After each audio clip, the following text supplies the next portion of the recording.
नम्रता, मेरी दवा लेके आओ, 10:30 बज गए हैं। आई माँ जी।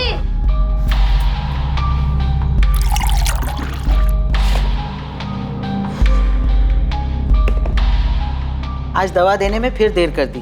पता है डॉक्टर ने क्या कहा है कि ठीक 10:30 बजे दवा लेनी है। जी माँ जी, ये लीजिए।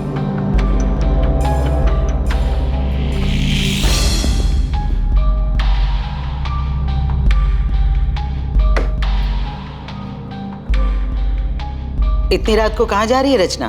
घूमने जा रही हूँ माँ जी। बाय दीदी। समीर, समीर जल्दी चलो, देर हो रही है। समीर भैया, आप इतनी रात को कहाँ जा रहे हो घूमने? आप ही की बहन को सैर कराने ले जा रहा हूँ भाभी। हाँ हाँ ठीक है, और मैं फिर से बोल रही हूँ, समीर के सामने कुछ भी मत बोलना। हाँ, रखती हूँ। क्या बात है, बड़े खुश लग रहे हो? किससे बात कर रहे थे? अरे एक क्लाइंट से मीटिंग की बात चल रही थी काफी टाइम से, आखिरकार मान ही गया। क्या बात कर रहे हो, रचना मान गई? फिर से वही बात, तो मुझ पे शक क्यों करते हो कल्पना? तुम इतना झूठ क्यों बोलते कपिल? अच्छा तुमसे बातें नहीं करनी, बाहर में जा दूं। हाँ हाँ जाओ जाओ, रचना को इतना वेट करना ठीक नहीं है, जाओ। अब तुम ऐसे ही मेरी सारी बात मानते रहो, फिर देखना हम कहाँ से कहाँ पहुँच जाएंगे। तुमने घर पर किसी को बताया तो नहीं ना कि हम कहाँ जा रहे हैं? नहीं।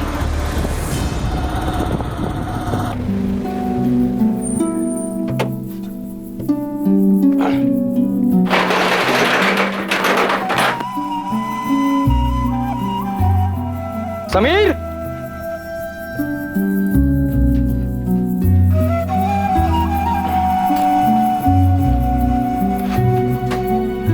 समीर नहीं है क्या? वो रचना को लेकर बाहर गया है। आज आपको काफी देर हो गई आने में। हाँ वो देर हो गई। सोचा था शादी के बाद समीर जिम्मेदार बन जाएगा, लेकिन रचना ने तो उसे और बिगाड़ दिया। ना खर्च पे लगाम है और ना जुबान पर। उसकी माँ ने उसे कुछ सिखा कर नहीं भेजा क्या?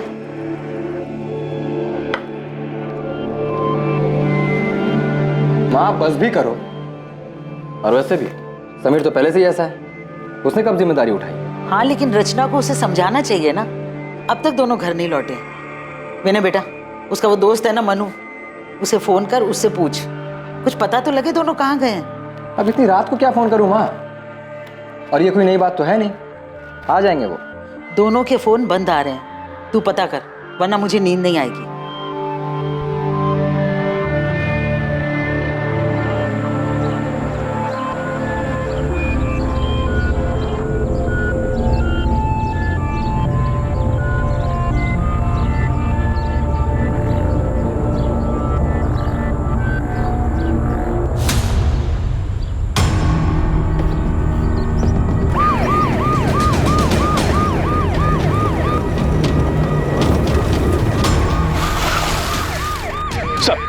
इधर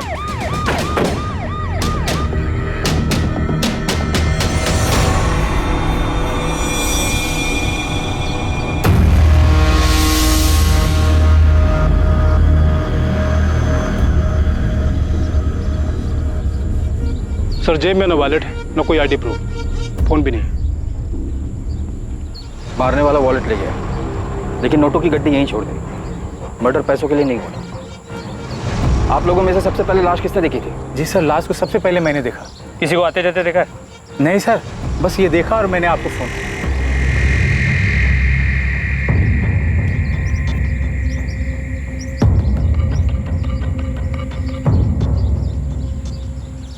कपड़े फटे हुए, शायद रेप हुआ है। सर आसपास कोई मोबाइल या पर्स नहीं मिला। कपड़ों से अच्छे घर की लड़की लगती है, पर शादीशुदा है, गले में मंगलसूत्र है। एक शादीशुदा औरत अकेले यहाँ क्या कर रही थी? तो हो सकता है वो यहाँ किसी और के साथ आई हो और उसी ने इसे मारा हो।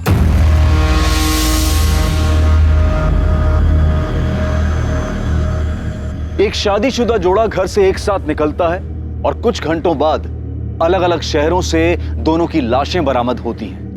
समीर की लाश उज्जैन पुलिस को मिलती है और रचना की लाश इंदौर पुलिस को। और दोनों जगहों की पुलिस को एक दूसरे के मर्डर केस के बारे में कोई खबर नहीं थी। इस जोड़े की हत्या के पीछे क्या मकसद था? रफ्तार से आगे बढ़ रही इनकी जिंदगी पर मौत की लगाम आखिर किसने और क्यों लगाई थी?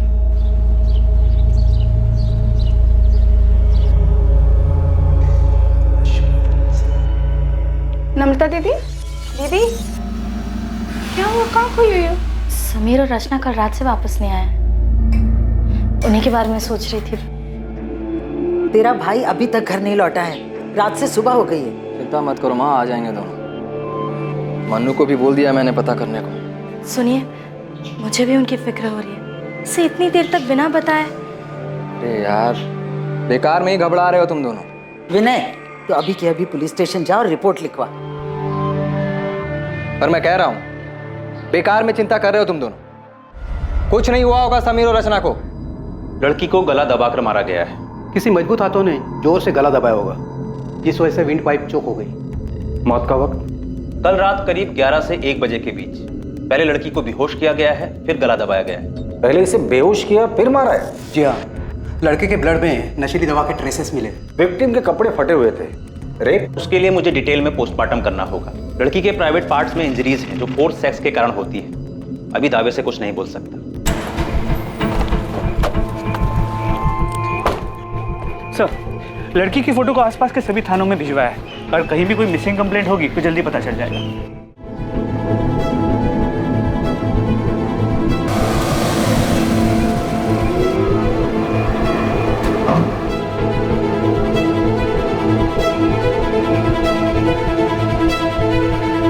पृथ्वी बेटा, आज शाम को तैयार है। शर्मा जी अपनी पत्नी और बेटी अदिति के साथ हमारे घर आ रहे हैं। मुझे शादी नहीं करनी। को पता नहीं ये बात कब समझ आएगी। देख बेटा, उस बात को 8 महीने बीत चुके हैं। अब तो आप ये शादी की बात छोड़ेगी या मैं घर छोड़ दूं?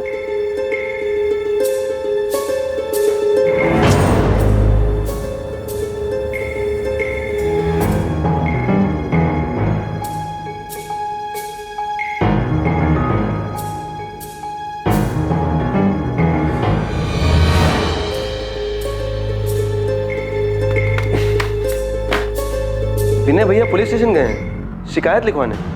हाँ मनु बेटा, समीर और रचना कल रात से घर नहीं लौटे। उन दोनों के फोन भी बंद आ रहे हैं। मनु, समीर ने तुम्हें कुछ बताया था क्या कि वो कहाँ जाने वाले हैं? नहीं भाभी, समीर ने तो इस बारे में मुझे बिल्कुल कुछ भी नहीं बोला। आज के बाद दोबारा ऐसा घटिया मजाक किया ना तो जान से मार दूं।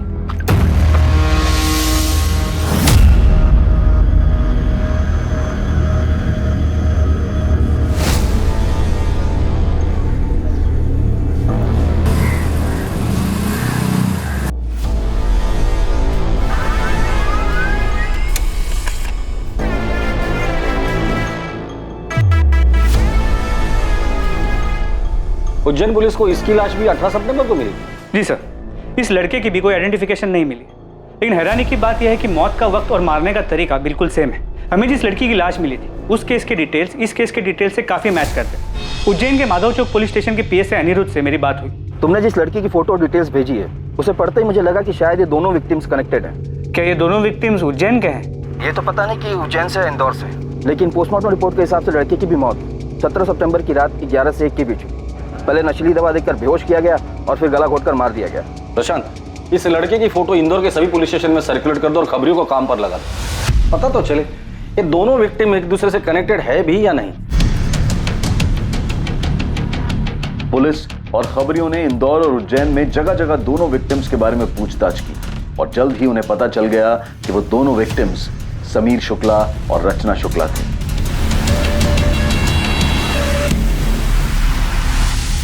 हाँ सर, समीर मेरा छोटा भाई और रचना उसकी पत्नी। सर, कुछ खबर मिली उनकी? वो लोग 2 दिन से घर नहीं आए। ढूंढेंगे कैसे? आप लोगों ने उनकी मिसिंग कंप्लेंट भी नहीं लिखवाई। ये क्या कह रहे हैं आप? विनय ने खुद जाकर थाने में रिपोर्ट लिखवाई थी। माँ, मुझे लगा कि थोड़ा रुक जाता हूँ, शायद वो दोनों अपने आप ही वापस आ जाएं। तो तूने मुझसे झूठ क्यों बोला? सर, समीर और रचना अब कहाँ हैं? हमें उन दोनों की डेड बॉडीज मिली। क्या? क्या? समीर, समीर,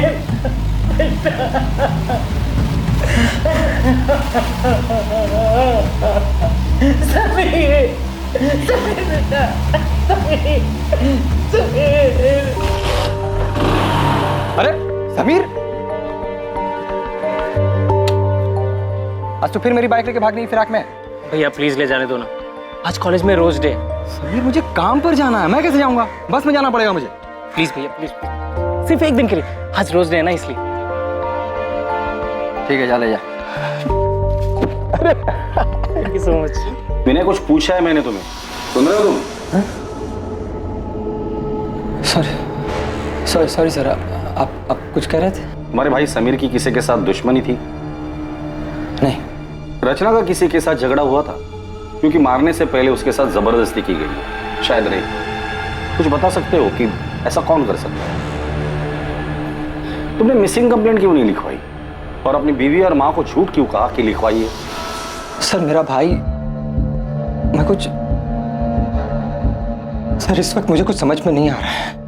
ठीक है, फिलहाल के लिए जा सकते।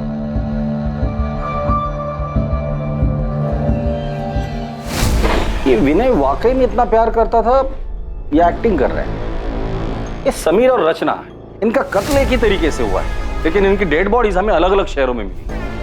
सर ये सब कुछ पूरे प्लानिंग से किया गया है और शायद एक से ज्यादा लोग शामिल हैं। ये शुक्ला परिवार के भाइयों के बीच रिश्ता कैसा था ये पता करो, क्योंकि अक्सर जब रिश्तों में लाइन क्रॉस होती है ना, न्यूज़पेपर की हेडलाइन बन जाती है।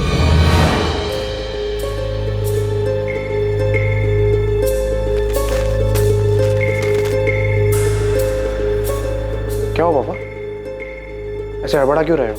कुछ नहीं बेटा, कुछ नहीं। पापा सोशल मीडिया का जमाना है, बाहर आजकल सिर्फ अखबार तक नहीं रहती। तूने रचना के बारे में पढ़ा? हाँ, बुरा हुआ। पृथ्वी बेटा, तू ठीक तो है? हाँ पापा, मैं ठीक हूँ। आप चाहते थे ना मैं अदिति से मिलूं, मैं तैयार हूँ। तुम्हें मेरी बात मान लेनी चाहिए थी रचना। ये सब नहीं होता। क्या हुआ?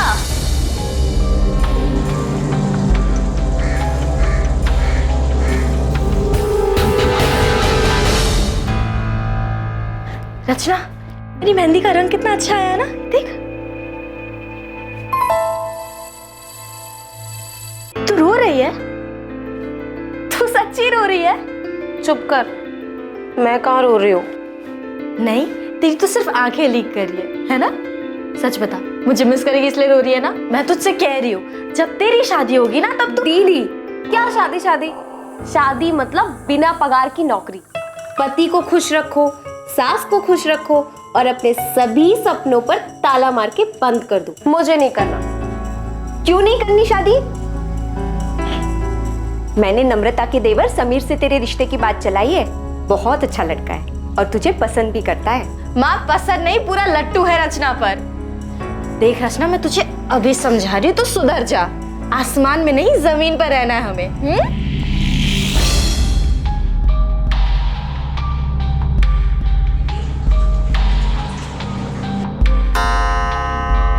माँ जी, आपकी दवाई का वक्त हो गया।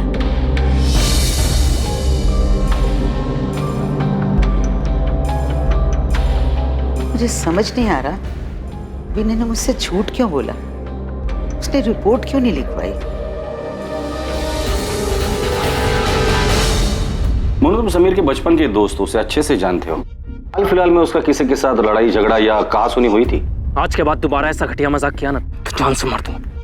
नहीं सर, इस बारे में तो मैं कुछ नहीं जानता, लेकिन आपको एक बात बताना चाहता हूँ, समीर और विनय भैया के रिश्ते के बारे में। साहब, विनय भैया और समीर के बीच में पहले तो सब कुछ ठीक था, लेकिन 8 महीने पहले जब से समीर और रचना की शादी हुई तब से सब कुछ बदल गया।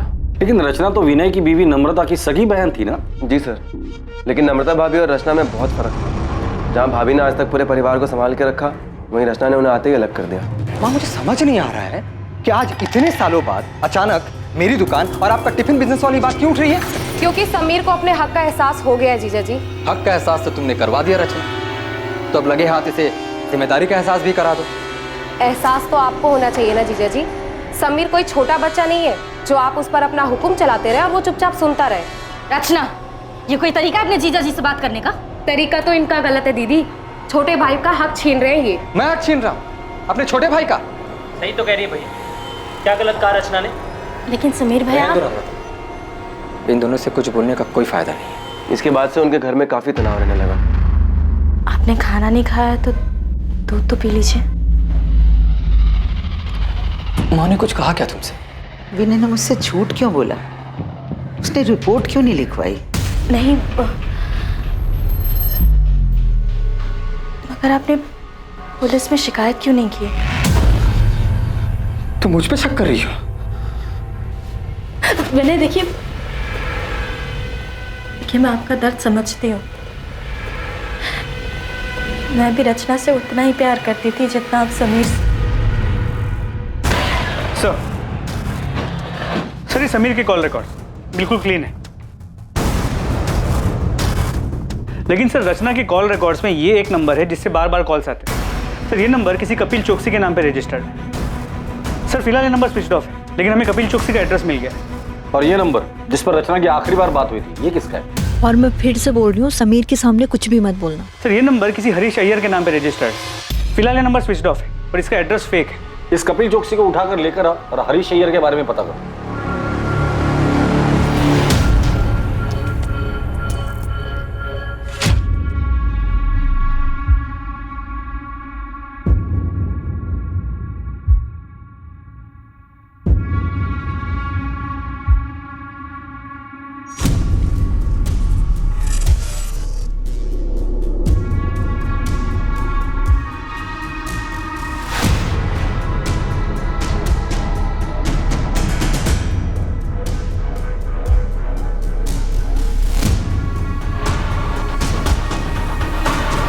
कल्पना, अच्छा यही होगा कि आप हमें सच सच बता दें कि आपके पति कपिल इस वक्त कहाँ है? सर मेरा उस आदमी के साथ कोई वास्ता नहीं है। कपिल क्या हुआ? इतना डरे हुए क्यों हो? हाँ, क्या किया तुमने? मैंने कुछ नहीं किया है। मैं भी तुम्हें कुछ नहीं बता सकता। अगर पुलिस रचना के बारे में पूछे तो पुलिस को बता देना कि मैं रचना के बारे में कुछ नहीं जानता। अब मुझे जाना होगा। कपिल! आपके पति कपिल का रचना के साथ अफेयर था, ये बात आपको पता भी थी, और फिर भी आपने कुछ नहीं किया। घर वालों से बगावत करके मैंने कपिल से शादी की थी। उनके पास वापस कैसे जाती? रचना की वजह से मेरी बसी बसाई जिंदगी बिखर गई।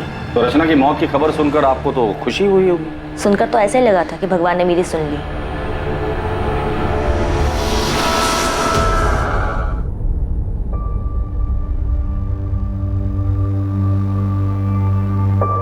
मैं तुमसे प्यार करने लगा हूँ। शादी करोगे मुझसे?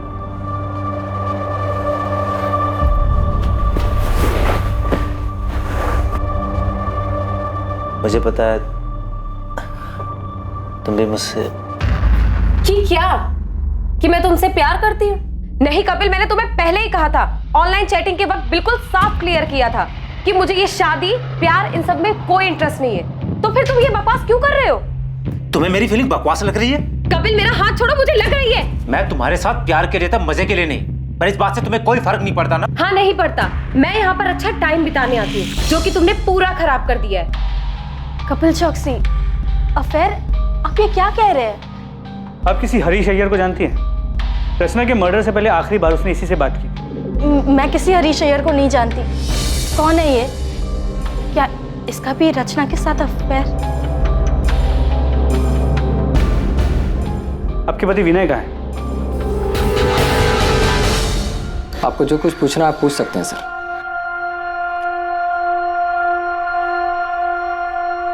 नम्रता, उस रात विनय काफी देर से घर लौटा था ना? 17 सितंबर की रात को मेरा टेम्पो बिगड़ गया था सर। गैराज का रसीद है मेरे पास, जहां से मैंने टेम्पो ठीक करवाया था। समीर और रचना 17 सितंबर को गायब हुए और 20 सितंबर तक तुमने उनकी मिसिंग कंप्लेंट नहीं लिखवाई। क्यों? क्योंकि समीर की शादी के बाद ऐसा 2-3 बार पहले भी हो चुका था। समीर और रचना अक्सर बिना बताए घूमने चले जाते थे। मैंने सोचा 1-2 दिन में लौट आएंगे। सर यही सच है। और दुकान के किराए के पीछे हुए झगड़े का सच, वो क्या था? सर रचना के उकसाने पर हमारे बीच झगड़ा हुआ था, लेकिन समीर हमेशा से जिद्दी रहा है। ये मनमानी करना उसके लिए कोई नई बात नहीं थी। समीर और रचना की शादी को सिर्फ 8 महीने हुए थे और इन महज 8 महीनों में ही समीर और उसके बड़े भाई विनय के बीच अलगाव पैदा हो गया था। ये बात भी सामने आई थी कि शायद रचना का किसी कपिल चौकसी के साथ अफेयर था, लेकिन अब जो खबर सामने आने वाली थी वो शुक्ला परिवार को पूरी तरह से झकझोर कर रख देने वाली थी। तुझे क्या लगा था? तू बताएगा नहीं तो हमें पता नहीं चलेगा? बोल, समीर के मर्डर से एक दिन पहले तुम दोनों का किस बात को लेकर झगड़ा हुआ था? आज के बाद दोबारा ऐसा घटिया मजाक किया ना तो जान से मार दूं। तुझे भरोसा नहीं है ना मेरी बात पे? ये देख, देख अपनी आंख से। ऐसा क्या था उस वीडियो में कि समीर के होश उड़ गए? बता दो। रचना का सच जो इत्तेफाक से मेरे सामने आ गया। सर वो कुछ 3-4 हफ्ते पहले मेरा दोस्त पंकज इंदौर से आया हुआ था। हम दोनों होटल के कॉरिडोर से बाहर आ ही रहे थे कि वहां मुझे रचना दिखी। वो किसी आदमी के साथ थी। मुझे देखकर ये बहुत झटका लगा। मेरे कुछ समझ में नहीं आया तो मैंने तुरंत अपना फोन निकाला और उनके कमरे में अंदर जाने की वीडियो बना ली ताकि समीर को दिखा सकूं। कौन है आदमी? सिर्फ ये एक आदमी नहीं है, मैंने उस होटल के वेटर से बात भी की है। हाँ साहब, ये मैडम अक्सर यहाँ आती हैं और इनसे मिलने कई साहब आते हैं।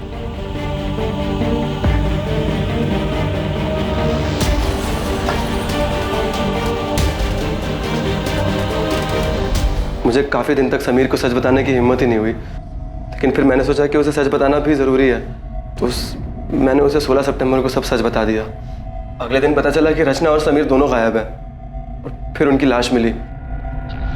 ये आदमी कौन है? मैं नहीं जानता, लेकिन उस दिन अंतिम संस्कार वाले दिन ये घर पे आया हुआ था। मैं नहीं जानता ये कौन है। अंतिम विधि में ये आदमी आपके घर आया था? आया होगा, मुझे नहीं मालूम। तुम्हारी बीवी नम्रता इस सब के बारे में जानती है? नम्रता, रचना ने जो किया उसमें तुम्हारा कोई दोष नहीं है। विनय, आप पुलिस की बात मत सुनो, वो लोग झूठ बोल रहे हैं। रचना ऐसी नहीं थी। पुलिस ने खुद उस होटल में जा करके पता लगाया था जहां रचना। ये रचना भी ना जाते जाते हम सबका मुंह काला कर गई। तेरी माँ ने यही सिखाया था क्या उसे? नम्रता, माँ, मतलब कुछ भी बोले जा रही हो तुम। सर, पूरे परिवार में इस आदमी को कोई नहीं जानता। ये आदमी अंतिम संस्कार के लिए आया था और इसे कोई नहीं जानता। अजीब बात है। रचना के कॉल रिकॉर्ड्स में कपिल चौकसी और हरीश अय्यर के अलावा और कोई सस्पिशियस नंबर नहीं मिला है, लेकिन रचना से मिलने उस होटल में कई लोग आते थे, तो हो सकता है कि उसके पास कोई दूसरा नंबर हो। रचना के इस दूसरे रूप के बारे में सच में कोई नहीं जानता। ऐसे कैसे?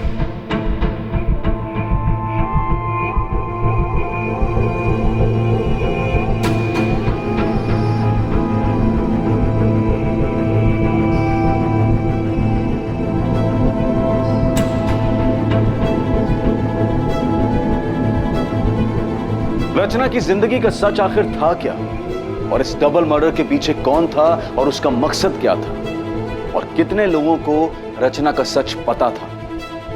मंगल, हरीश, विनय, कपिल, क्या इतने ही लोग थे जिन्हें रचना ने चोट पहुंचाई थी, या फिर इस लिस्ट में और भी नाम शामिल होने वाले थे?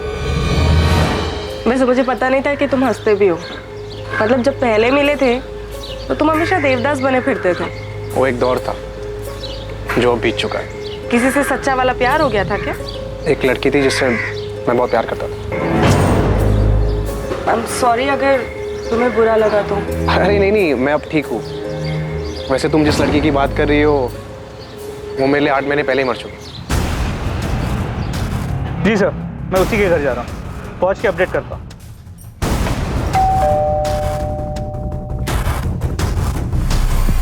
अंदर कमरे में है। बोल। सर, मैंने रचना को नहीं मारा।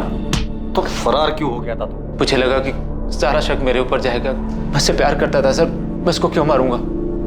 अच्छा आशिक है रे तू। जब तुझे पता चला कि तेरे माशूका के और भी आशिक है तो तूने उसे और उसके पति दोनों को मार डाला। सर, मुझे इसके बारे में कुछ नहीं पता है सर। मैं तो उससे शादी करना चाहता था, वो भी राजी थी सर। शादी करोगे मुझसे? नहीं कपिल, मुझे ये शादी प्यार इन सब में कोई इंटरेस्ट नहीं है। ये कौन है? इसे जानते हैं? इसका नाम क्या है? हरीश अय्यर। कितनी देर कपिल? 10 मिनट से तुम्हारा वेट कर रही हूँ, जल्दी आओ। रचना, तुम यहाँ धूप में क्यों खड़ी हो? तुम्हें गर्मी लग रही होगी। मंगल, तुम यहाँ? तुम एक हफ्ते से मेरा फोन क्यों नहीं उठा रही? वो मैं कॉल करने ही वाली थी तुम्हें। मुझे लगा ही, इसीलिए मैं नया फोन लेने निकला था। वो पुराना फोन मैंने तोड़ दिया ना, वो यहाँ मार के। क्यों? वो तुम फोन नहीं उठा रही तो गुस्सा आ गया। गुस्से में मैंने यहाँ मार मार के तोड़ दिया फोन। बस 2 मिनट रुक जाओ प्लीज। हाँ रचना, रचना बाहर निकलो। जल्दी भागो यहाँ से कपिल, इसका दिमाग खराब है। रचना बाहर निकलो। सर फिर आया ये, प्लीज यहाँ से चलो। रचना, रचना। कौन था ये? अरे मंगल वर्मा नाम है इसका। एक बार इसने मुझे किसी शादी में देख लिया था, मैंने बस इस पे थोड़ी सी तरस खा के बात क्या कर ली, ये तो पीछे ही पड़ गया। कहता है इसे मुझ में अपनी मरी हुई पत्नी नजर आती है। सर उस दिन रचना काफ़ी घबराई हुई थी, मंगल को देख के उसके पसीने छूट रहे थे। सर इससे ज़्यादा मैं मंगल के बारे में कुछ नहीं जानता। सर खबरी जाकिर मंगल वर्मा की खोज पे लग गया है, जल्दी कुछ पता चल जाएगा। और होटल के रजिस्टर में जो भी नाम और पता था सब फर्जी था। ये कपिल खुद को बचाने के लिए झूठ भी बोल सकता है। कहानी सुनाकर अपनी करनी मंगल वर्मा पर डाल रहा है। पृथ्वी, पृथ्वी बेट,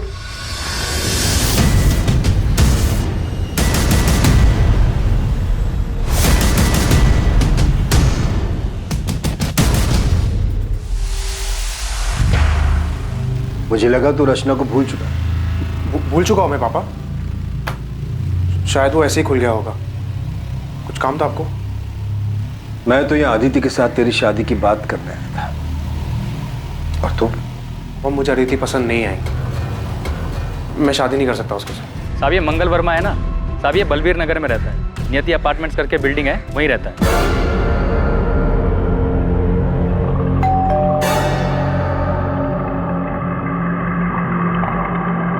सर मंगल वर्मा को उसकी वाइफ ज्योति के मरने का गहरा सदमा लगा था। दिमागी हालत पे काफी अनस्टेबल हो गया था। इनफैक्ट काफी टाइम तक वो अस्पताल में था, जहाँ पे उसका ट्रीटमेंट चल रहा था। अभी 1 साल पहले हॉस्पिटल से डिस्चार्ज हुआ है। उसके डॉक्टर ने बताया कि कभी कभी वो आपे से बाहर हो जाता है, काफी वायलेंट हो जाता है, लेकिन किसी भी पुलिस स्टेशन में उसकी कोई वायलेंट या क्रिमिनल हिस्ट्री नहीं मिली। तुम रचना से कैसे मिले? उसे पहली बार मैंने एक शादी में देखा था। उसे देखकर ऐसा लगा कि उसके रूप में मेरी ज्योति वापस आ गई, इसीलिए मैं उससे बात करने लगा, फिर उसे मिलने लगा। बिल्कुल ज्योति की तरह रखता था मैं उसे। वाह, थैंक यू सो मच। खुश हो ना? बहुत ज्यादा। अच्छा मंगल, अब मुझे निकलना होगा, बहुत देर हो रही है। हाँ अभी मत जाओ ना प्लीज। एक काम करते हैं, हम ना शादी कर लेते हैं, फिर तुम्हें कहीं जाने की जरूरत ही नहीं पड़ेगी। हाँ हाँ बिल्कुल, लेकिन इस बारे में हम बाद में बात करें। कब?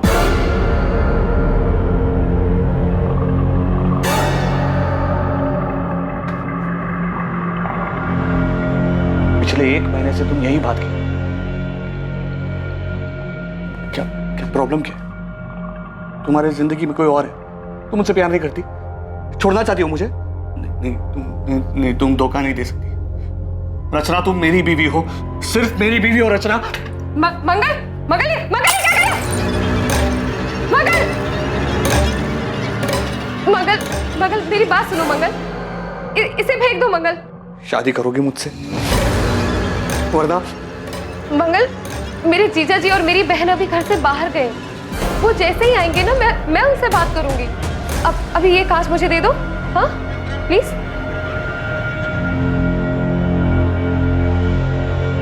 उस दिन के बाद मेरी रचना से कोई बात ही नहीं हुई। बहुत फोन किए मैंने उसे, लेकिन इसने उठाया ही नहीं। रचना के साथ कौन से नंबर पर बात होती थी तुम्हारी? 4441121। रचना ने बेवकूफ बनाया तुम्हें। तुम यहाँ उसे महंगे महंगे तोहफे देते रहे और वो वहां तुम्हारे साथ साथ 4 और लोगों को भी घुमा रही थी। रचना के बारे में ऐसे बात मत करो प्लीज। ये हम नहीं, पूरा इंदौर बोल रहा। तुम नहीं जानते? अरे तुम्हारे जैसे कई आशिक है उसके, उनमें से एक यहाँ जेल में भी है। कहता है कि वो रचना से प्यार करता था और रचना भी उससे प्यार करती।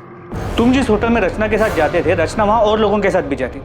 रचना सिर्फ मेरी थी, उसके बारे में बकवास नहीं समझे? उसके बारे में बकवास मत करना। रचना सिर्फ मेरी थी, बकवास बात मत करो। सर सिर्फ रचना के एक चक्कर के बारे में सुन के इतना वायलेंट हो सकता है रचना के प्रोस्टिट्यूशन के बारे में पता चल गया और इसी ने उसे मारा हो। तुम सही कह रहे हो। मंगल रचना से जिस नंबर पर बात करता था उस नंबर का सीडीआर निकलवाओ, उसमें रचना के और भी क्लाइंट्स के नंबर होंगे, उनसे बात करो, उनका बैकग्राउंड चेक करो। अभी तो सिर्फ 2 ही आशिक मिले हैं, पता नहीं लाइन में और कितने आशिक खड़े होंगे। तुमने भागकर अपने पैरों पे कुल्हाड़ी मार ही ली थी। वो तो मैंने सही टाइम पर पुलिस को बुलाकर तुम्हें सब कुछ बर्बाद करने से रोक लिया। आगे अपने बयान पर डटे रहना। और अगर मुझ पर भरोसा हो गया हो तो जैसा जैसा मैं कहूँ ठीक वैसा वैसा करना। जैसा तुम कहोगी वैसा ही करूंगा, बस मुझे यहाँ से निकाल लो। मैं तुमसे वादा करता हूँ दुनिया का सबसे अच्छा पति बन के दिखाऊंगा।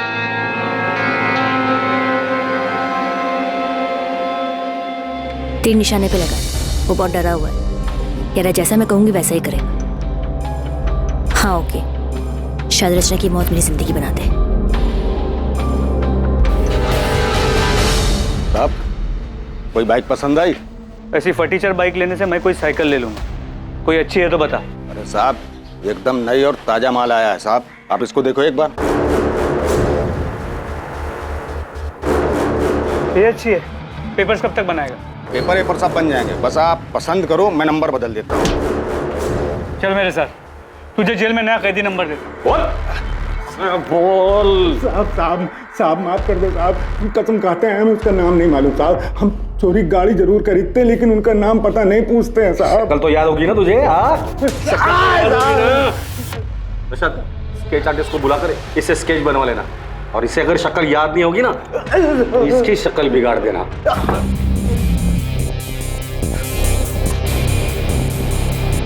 संदिग्ध कई थे, किसी का नाता समीर से था तो किसी का रिश्ता रचना से। असली मुजरिम जो भी था वो दोनों से जुड़ा हुआ और शायद दोनों से ही चोट खाया हुआ था। पर कुछ लोग ऐसे भी थे जो अब भी पर्दे में थे और इसीलिए वो पुलिस के शक के दायरे से भी बाहर थे।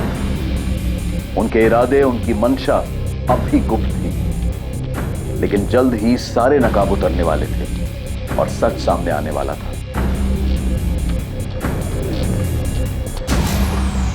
माँ, कहाँ जा रही हो?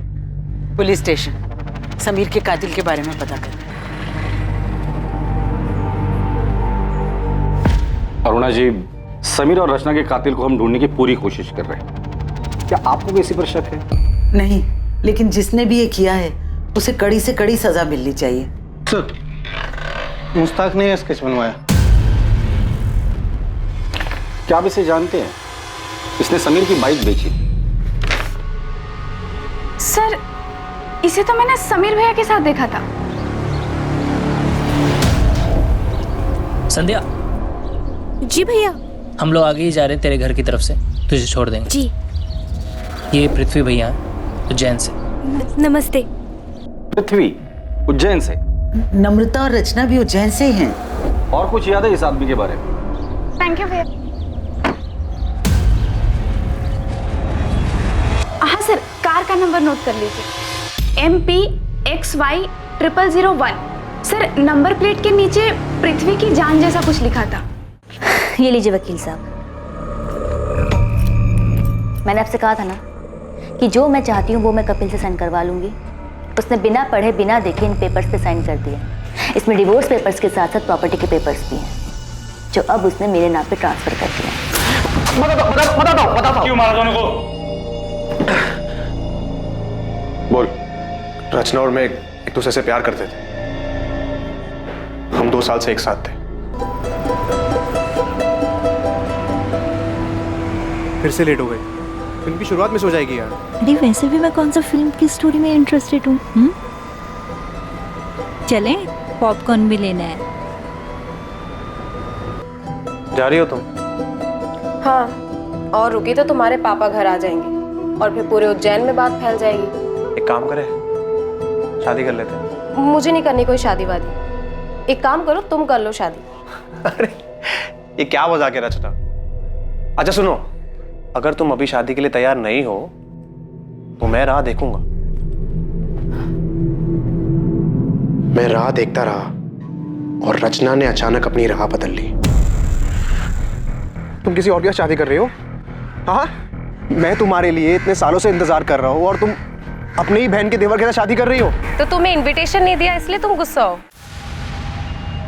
तुम्हारे लिए शादी वगैरह सब मजाक है ना? तो और क्या है, जन्मों जन्म का बंधन। रचना की शादी हो गई, वो जिंदगी में आगे बढ़ गई, लेकिन मैं उसके दिए हुए धोखे में उलझा रहा सर। और इसलिए रचना से बदला लेने के लिए तुम इंदौर आ गए और हरीश अय्यर के फेक आईडी पर एक नया सिम कार्ड खरीद लिया। हाँ सर, मैं उसके बर्बादी की पूरी तैयारी करके आया था।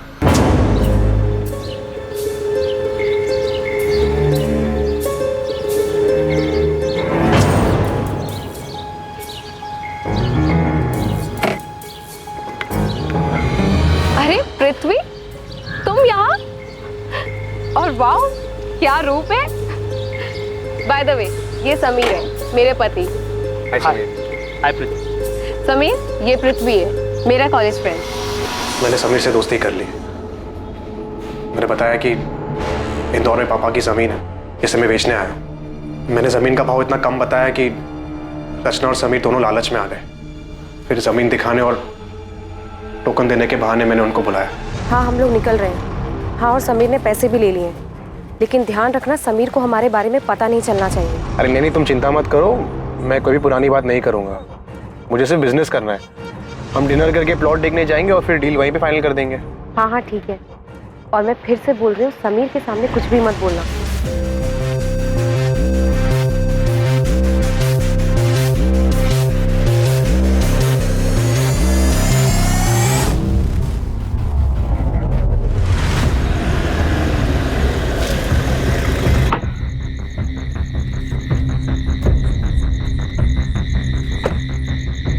समीर, समीर चल।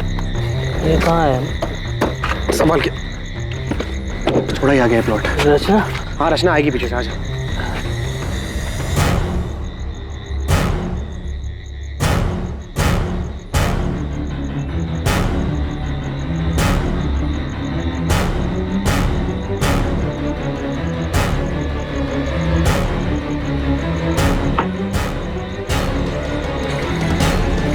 समीर, समीर कहाँ है?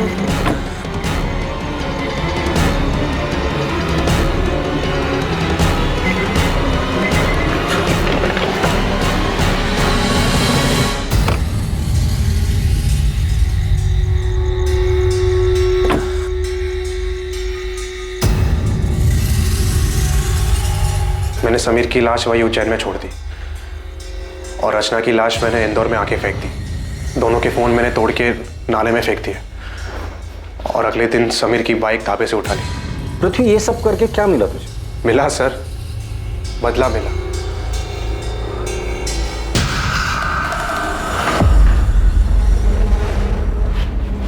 एक मिनट, तुम्हें कैसे पता चला कि समीर और रचना के पास इतना सारा पैसा है कि वो तुम्हारी जमीन खरीद सकते हैं? सच सच बता, ये सारी प्लानिंग तूने अकेले नहीं की थी? सर, मुझे बताया गया था कि उनको दुकान का किराया मिलता है, वो कहाँ जाते हैं, कहाँ घूमते हैं, इन सब की डिटेल बताई गई थी। सच सच बता दे, कौन है इस केस का मास्टरमाइंड? सर, ये पृथ्वी सच कह रहा है या अपना किया किसी और के सर पे डाल रहा है? अगर ये पृथ्वी झूठ बोल रहा है तो हमारे पास कोई सबूत नहीं, लेकिन अगर ये पृथ्वी सच भी बोल रहा है तो हमें उसका कन्फेशन चाहिए होगा। लेकिन मुझे लग रहा है कि ये पृथ्वी हमारे साथ खेल खेल रहा है। सच जानने के लिए हम भी खेल खेलते। उठा दे उसको। पृथ्वी ने सब कबूल कर लिया, तेरी बारी है। अरे मैंने कुछ नहीं किया सर। सर, मेरे पति ऐसा नहीं कर सकते। पृथ्वी ने खुद विनय का नाम लिया है। झूठ बोल रहा है पृथ्वी, मेरे पति ऐसा कर ही नहीं सकते। आपके सामने ही आपके पति से हम सच उगलवाते हैं। चलिए बोल, चल बोल। विनय, विनय आप ठीक है ना? इन्होंने आपको कुछ किया तो नहीं? अब तक तो कुछ नहीं किया है, लेकिन आगे का वादा नहीं कर सकते। बेहतर यही होगा कि तू सच बता दे। मैंने कुछ नहीं। तू ऐसे नहीं बोलेगा।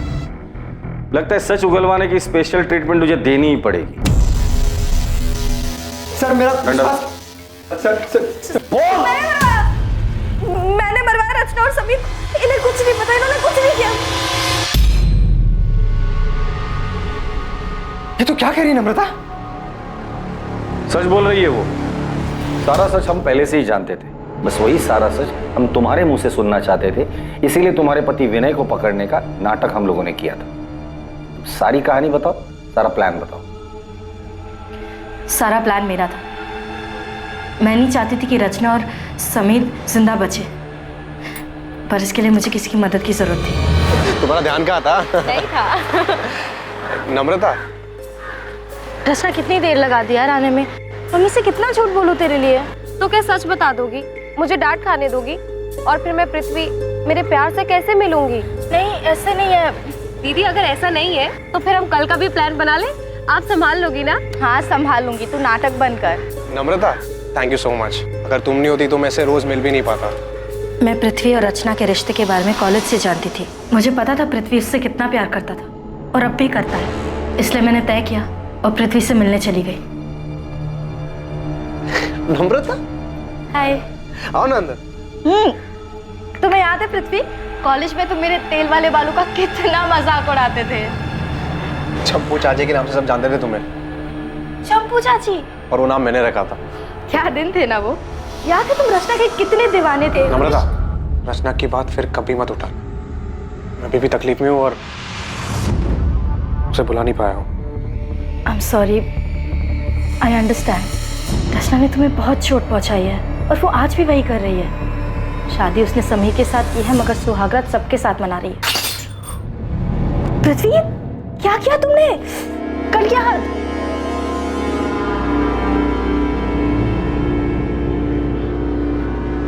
रचना का नाम मेरे सामने कभी मत लेना। बहुत मुश्किल से उसे बोलने की कोशिश कर रहा हूँ।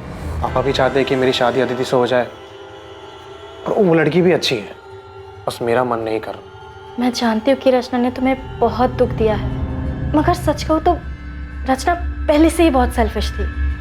उसने कभी किसी के बारे में नहीं सोचा और उसने तुम्हारे साथ जो किया है उसके बाद तो शायद तुम हमेशा तकलीफ में रहोगे, कभी मूव ऑन नहीं कर पाओगे। लेकिन तुम ये सब मुझे क्यों कह रही हो? क्योंकि मैं खुद तकलीफ में हूँ। मैं बस चाहती हूँ कि रचना समझे कि वो इस तरह लोगों के साथ खिलवाड़ नहीं कर सकती।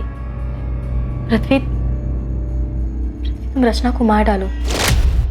क्या?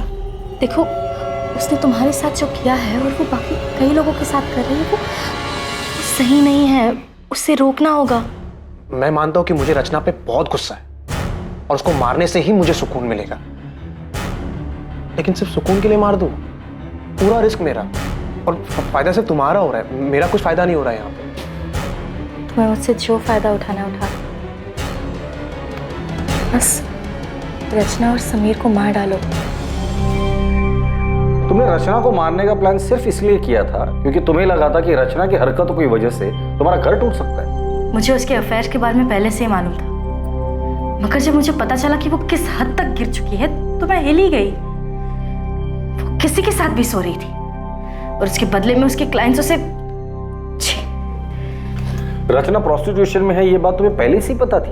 मेरी टिफिन सर्विस की हेल्पर संध्या, उसका पति उसी होटल में काम करता था जहाँ रचना जाके। मैंने रचना को कई बार समझाने की कोशिश की। हाँ, धंधा करती हूँ। धंधा तो सभी करते हैं ना दीदी, आप भी तो टिफिन का धंधा करती हैं। पेट की भूख मिटाती हैं और मैं शरीर की, और इसमें साथ साथ कमाई होती है दीदी, वो अलग। हे भगवान, रचना तो कितनी बेशर्म हो गई है। अगर समीर को पता चला तो, बाकी घर वालों को पता चला तो क्या दीदी, तब की तब देख लेंगे ना, और वैसे भी समीर से कई बेहतर मिल जाएंगे मुझे। रचना, तेरे साथ साथ मेरा भी नाम जुड़ा हुआ है। तेरी हरकतों की वजह से मेरा घर टूट जाएगा। अरे हमारे परिवार की बदनामी होगी सो अलग। रचना, माँ को मरे 1 साल भी नहीं हुआ है, सोच उनकी आत्मा को कितनी ठेस पहुंचेगी। अरे दीदी, आप किन बातों को लेकर बैठ गई हो? ये समाज वमाज कुछ नहीं होता है। लोग सिर्फ 4 दिन बातें करेंगे, उसके बाद आगे बढ़ जाएंगे, लेकिन जिंदगी दीदी एक ही है, और मैं अपनी जिंदगी अपने मन मुताबिक जीना चाहती हूँ, अपनी मर्जी से। रचना समझ ही नहीं रही थी। वो घर, परिवार, समाज किसी के बारे में नहीं सोचना चाहती थी, बस अपने मन की करना चाहती थी, जैसे वो बचपन से करती आ रही थी। मगर अब बस बहुत हो चुका था। मैं उसे अपना घर उजाड़ने नहीं दे सकती थी। लेकिन समीर को क्यों मरवाया? पूरा किराया देकर आपने कोई एहसान नहीं किया मुझे। वैसे भी वो मेरा हक है जो पिछले कई सालों से आप मुझसे छीनते आ रहे हैं। मैं छीनते आ रहा हूँ? मैं छीनते आ रहा हूँ? हाँ, तुम।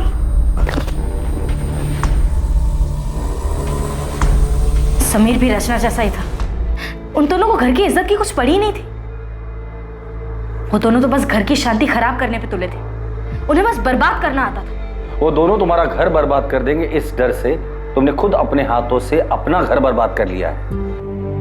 मैंने मुझसे गलती हो गई, लेकिन मैं डर गई थी। मुझे लगा कि रचना की सच्चाई जानकर आप मुझे छोड़ देंगे।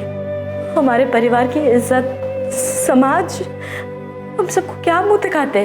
गुस्सा मेरे अंदर भी था, लेकिन तुम अपने गुस्से और नफरत में इतनी अंधी हो गई थी कि तुमने इतना भी नहीं सोचा कि जो आग तुम लगाने जा रही थी वो तुम्हारा अपना घर भी राख कर देगा। तुमने सब कुछ खत्म कर दिया नम्रता।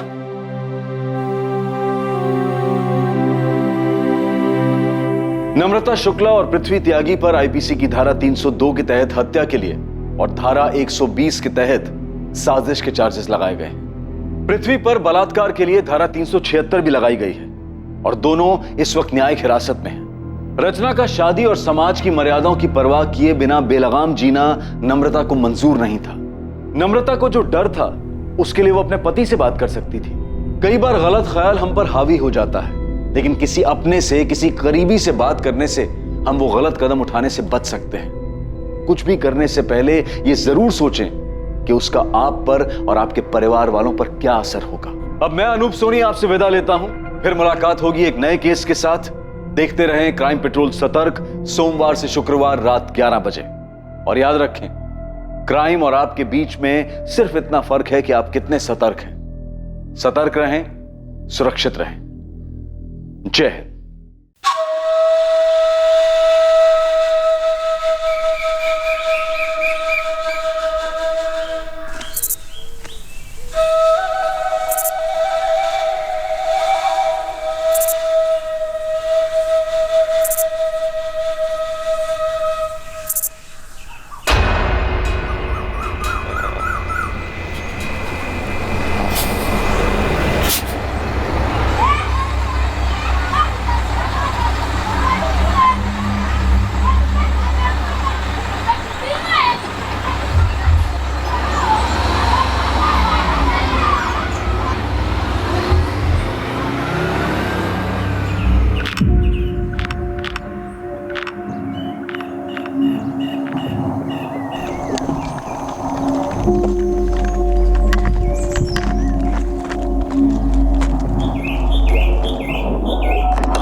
आई नहीं तू तो। अवंतिका, हाँ काकी। अवंतिका बेटा, वो दुर्गा घर नहीं पहुंची अभी तक। काकी वो चलकर आ रही होगी, हमको वो स्कूल बस में भी नहीं दिखी और उसके बाद जो बस स्टैंड है वहाँ पर भी हमको नहीं देखी। शायद उसको देरी हो गई होगी और बस छूट गया। चलते हैं काकी, देर हो रही है।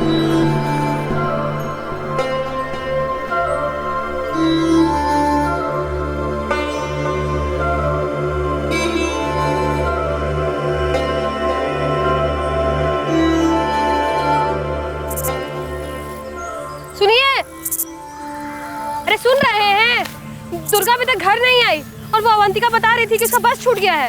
अरे चल के आ जाएगी। अरे चल कर आती तो भी तो घर पहुंच जाना चाहिए था ना अभी तक उसको। अपने किसी सहेली के साथ खेल रही होगी, आज उसको काम पे आने का मन नहीं होगा। अरे वक्त देख रहे हैं, हाँ इतना देर हो गया है, खाली पेट कितना देर खेलेगी वो। अब जाइए ना, देख के आइए ना। ठीक है, हम जाके देखते हैं, तब तक तुम मेरे हिस्से का भी काम खत्म कर देना। हाँ ठीक है, आप जाइए।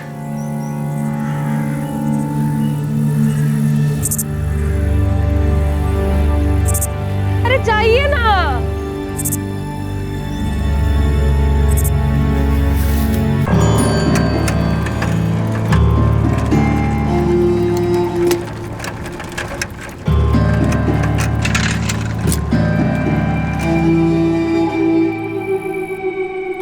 बिलासपुर गांव में ज्यादातर लोग खेतों में मजदूरी का काम करते थे। उनके बच्चे सुबह स्कूल जाते और दोपहर में स्कूल से लौटने के बाद अपने माता पिता के साथ मिलकर खेतों में काम किया करते थे। साल 2016 का यह दिन, जब लक्ष्मण करिया और राधा करिया की बेटी दुर्गा करिया घर वापस नहीं लौटी। उस दिन स्कूल से जाने वाली वो एक ही बस जो स्कूल के पास से उसके गांव बिलासपुर जाया करती थी, वो बस दुर्गा करिया से छूट गई।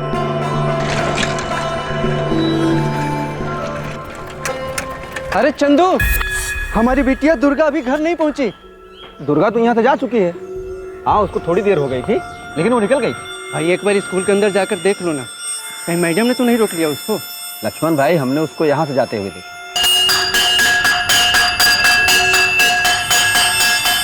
ऐसे होते हुए वो बस स्टैंड की तरफ गई थी। लेकिन बस तो गांव में आके बहुत पहले जा चुकी है। वो अवंतिका जो यहाँ पढ़ती है ना, उसने बताया कि दुर्गा की बस छूट गई थी। तो हमको नहीं पता लक्ष्मण भाई। हाँ, लेकिन इतना पता है कि वो जा चुकी। हाँ, देखे थे हम उसको। बस जाने के आधा पौना घंटा बाद दुर्गा बेटिया यहाँ से तो गई थी। कितना बजे मुकेश? यही कोई 2:15 बजे होंगे।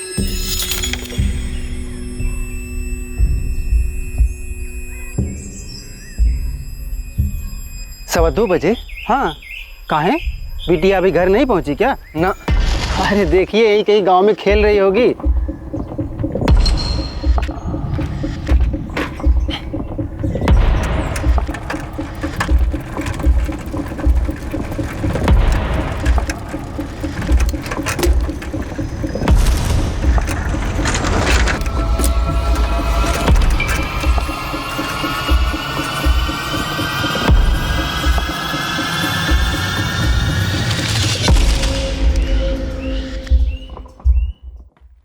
दिन से ढूंढ ही रहे हैं, ऐसे बैठे हम लोग। वो देखो बोर्ड पे हमारी बेटी दुर्गा ही है ना, इसका फोटो हर जगह भिजवा दिया है। शामपुर, बैरीखेड़ा, साइराबाद, शहर में भी भिजवा दिया फोटो। 10 साल की बच्ची है हमारी, 2 दिन हो गए उसको गायब हुए। मुकेश भैया ने कहा था कि उन्होंने दुर्गा को गांव के रास्ते जाते हुए देखा था। हाँ, हमको भी यही बताया उस चाय वाले मुकेश ने। अब हवा में से निकाल कर तो नहीं ला सकते ना तुम्हारी दुर्गा को। हमने स्कूल में जाकर भी पूछताछ की थी, बड़े साहब भी साथ में थे। जी हाँ सर, दुर्गा स्कूल आई थी 13 अक्टूबर को, जैसे गांव के और बच्चे आते हैं उनके साथ आई थी, और वो स्कूल से गई भी थी। हाँ, थोड़ा लेट हो गई थी। ये बात हमारे चौकीदार चंदू ने बताई थी। चंदू ने उसके माँ बाप को भी यही बताया था। लेकिन अभी तक वो घर नहीं लौटे। बच्ची के साथ कुछ दिक्कत था क्या? होगी भी तो स्कूल से रिलेटेड नहीं हो सकती, क्योंकि घर के लिए वो स्कूल से निकली थी इंस्पेक्टर साहब। स्कूल में किसी टीचर ने डांटा वाटा बच्ची को, कुछ होमवर्क वगैरह ना किया इसलिए? ऐसे डांटेंगे तो इसका ये मतलब तो नहीं कि वो घर जाने की बजाय कहीं और चली जाएगी।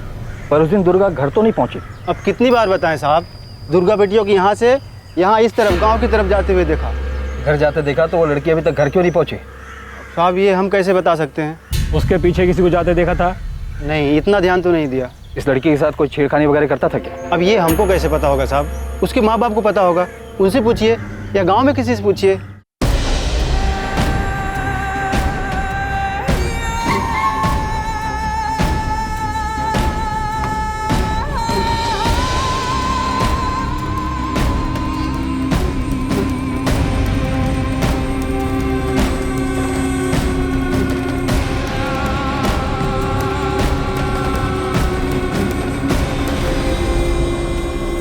सर, पूरे गांव वाले पहले ही मिलकर दुर्गा को 13 तारीख की शाम और सारी रात यहाँ ढूंढ चुके हैं।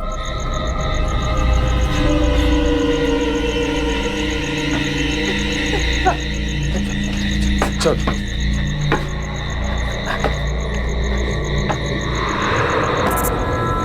दुर्गा! दुर्गा! दुर्गा! ओ दुर्गा! ए दुर्गा! दुर्गा! दुर्गा! ए दुर्गा! दुर्गा बेटिया! दुर्गा! दुर्गा! दुर्गा! दुर्गा! दुर्गा! ए दुर्गा! दुर्गा! सर, हमने 3 बार पूरा एरिया छान मारा, ना कपड़ा मिला, ना स्कूल बैग मिला, कुछ भी नहीं मिला सर। अगर लड़की की लाश होती सर तो दिख जाती। लड़की उधर से मुड़कर इस रास्ते पे आई और इधर से गांव तो 15-20 मिनट की दूरी पर है। बीच में इधर से कैसे गायब हो गई? और गायब हुई तो गई कहाँ? सर, मुझे लगता है लड़की गायब हुई नहीं है, गायब करा दी गई। मतलब? लक्ष्मण, हम पूरा जोर लगाकर ढूंढने की कोशिश कर रहे हैं, लेकिन एक बात समझ में नहीं आ रही है कि तुम्हारी बेटी उस रास्ते तक पहुंचकर वहां से गायब कैसी होगी? और गांव में किसी के साथ कोई दुश्मनी वगैरह तो नहीं है तुम्हारी? हमारी कैसे दुश्मनी साहब? दोनों बच्चों को मेहनत मजदूरी करके पढ़ा रहे हैं। दुर्गा भी स्कूल के बाद ना खेत में काम करने आती थी हमारे साथ। देखो, तुम लोगों की हालत देखकर तो ऐसा नहीं लगता कि किसी ने उसे पैसों के लिए अगवा किया हो। और सर, अगर अगवा किया भी होता तो कहीं से तो लेकर जाता उसको। अगर कोई जोर जबरदस्ती हुई होती तो उसके चीखने चिल्लाने की आवाज तो आती है कि नहीं? फिर कहाँ गई हमारी बच्ची? हाँ? तुम ही सोचकर बताओ, तुम्हारी बेटी के साथ ऐसा कोई क्यों करेगा? हम तो फिलहाल उसे ढूंढ ही रहे हैं। हम पुलिस पर दबाव बनाएंगे लक्ष्मण, पर एक बात तो सही है, अगर दुर्गा बिटिया के साथ कोई जोर जबरदस्ती हुई हो तो उसने शोर कैसे नहीं मचाया? अवंतिका, बरखा, अरे स्कूल में कुछ हुआ था क्या? नहीं दादाजी, नहीं दादाजी, स्कूल में तो कुछ नहीं हुआ। बस सिर्फ दुर्गा को देर हो गई थी और उसकी बस छूट गई। कहा मुकेश, तुमने सही में देखा था दुर्गा गांव के अंदर आते हुए? अरे ये कैसा सवाल है सुनील बाबू? देखे नहीं होते जिस लक्ष्मण को ऐसे ही बता देते का? सरपंच जी, हमको तो लगता है ना कि कोई जंगली जानवर उठा ले गया होगा और खा गया होगा। अरे अर्जुन, अगर जंगली जानवर कोई हमला करता तो वहाँ स्कूल का बस्ता, कपड़ा कुछ तो मिलता। घर में कोई झगड़ा वगड़ा तो नहीं हुआ था लक्ष्मण? कैसा झगड़ा? हमारा कोई झगड़ा नहीं हुआ था।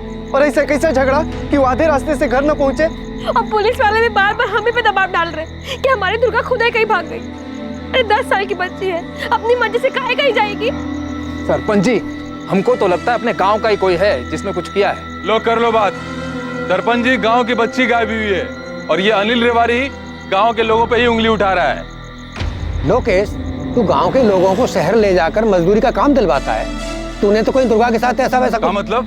सरपंच जी, आप हम पे शक कर रहे हैं? अरे जिसको काम की जरूरत होती है उसको हम मजदूरी का काम दिलाते हैं। काम नहीं रहता है ना तो लोकेश लोकेश है। किसी की बच्ची को जबरदस्ती उठा के काम पे लगाए हैं क्या आज तक? हाँ तो कर सकते हो ना तुम ऐसा। अरे तो जाके बता दो ना पुलिस को। बताएंगे जाके। अरे जो होगा देख लियो तुम। ऐसे बात कर रहे हो ना? ऐसे उंगली उठा के काम पे। एक मिनट, ए रुको। हम लोग आपस में ऐसे ही लड़ेंगे झगड़ेंगे तो पुलिस खाक ढूंढेगी बच्ची को? अरे हमारी बच्ची लापता हुई है, कल सब इकट्ठा होकर के थाने चलते हैं और एकजुट होकर के पुलिस के ऊपर दबाव बनाते हैं दुर्गा को ढूंढने का। सही बोल रहे हैं आप।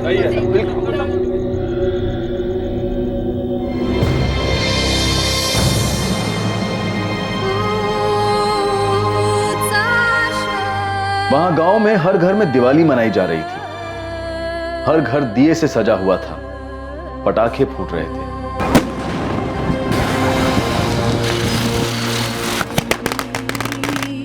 गांव के हर घर के बाहर रंगोलियां बन रही थी, लेकिन दुर्गा के घर एक उदासी भरा अंधेरा छाया था।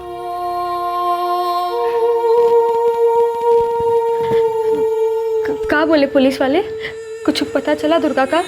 वही बात राधा कि ढूंढ रहे हैं उसको। अरे 2 हफ्ते से सिर्फ ढूंढ ही रहे हैं। माँ, दुर्गा दीदी कहीं भाग तो नहीं गए? कहाँ भाग गई राजू?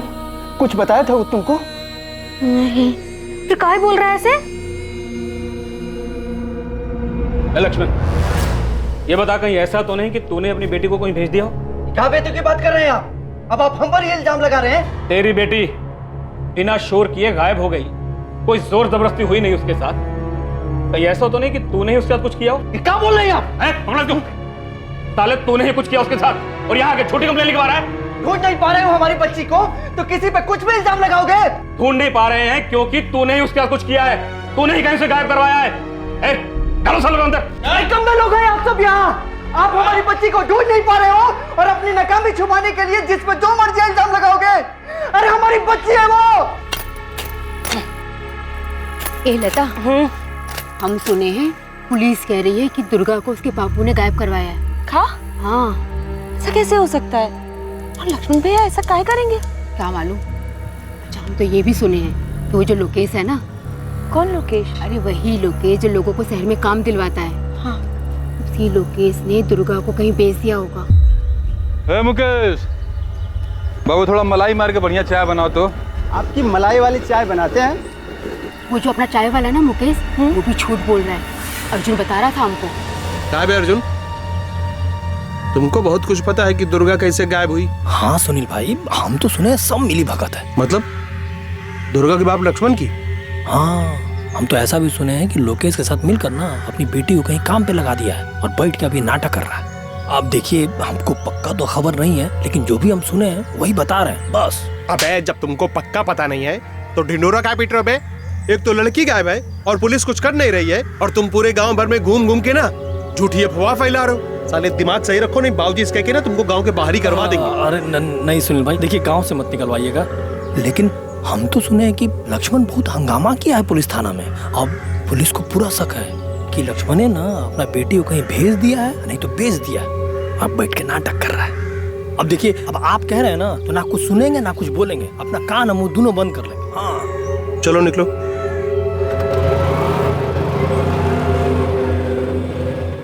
सरपंच जी, हमने दुर्गा की फोटो हर जगह भेजी है, लेकिन अभी तक उसके बारे में कोई खबर नहीं आई हमारे पास। और आप लोग लक्ष्मण पर ही इल्जाम लगा रहे हैं कि उसी ने अपनी बच्ची को कहीं भेज दिया होगा। अब आप ही सोचिए, एक लड़की स्कूल से निकलती है, गांव के रास्ते तक आती है, लेकिन वो घर नहीं पहुंचती। ना ही किसी के साथ उसकी कोई दुश्मनी है और ना कोई ऐसी बात जो किसी और की तरफ इशारा करे, तो जाहिर है कोई जान पहचान वाला ही होगा।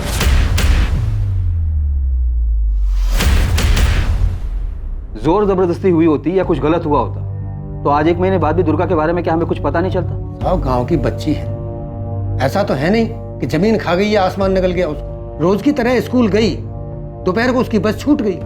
कई बच्चों के साथ ऐसा होता है, पर ये बच्ची घर नहीं लौटी। ढूंढिए इंस्पेक्टर साहब, ढूंढिए। बिल्कुल सरपंच जी, हमने उसे ढूंढना बंद नहीं किया है, हमारी तलाश जारी है।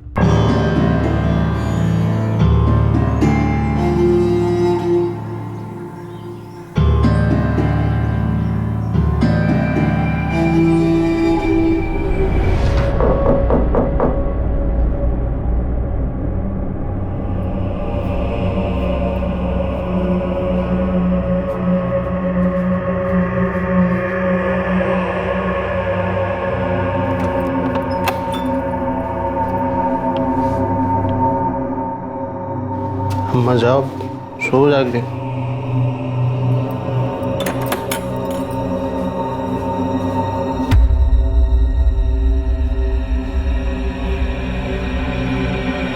इतनी देर रात कहाँ था?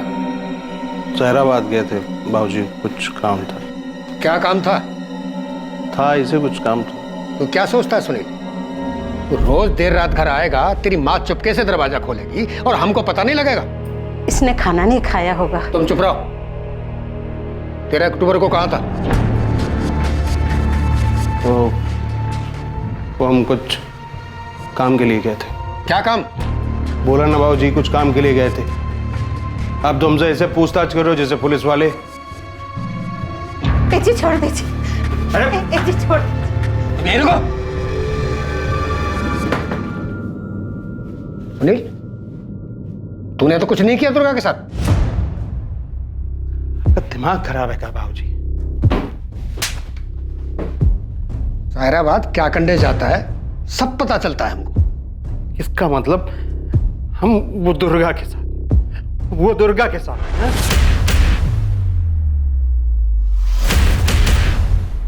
सुनील, हमने कुछ सवाल पूछा है, उसका जवाब चाहिए हमें। हम आपके बेटे हैं बाबूजी, आपके। आप ऐसा सोच भी कैसे सकते हो?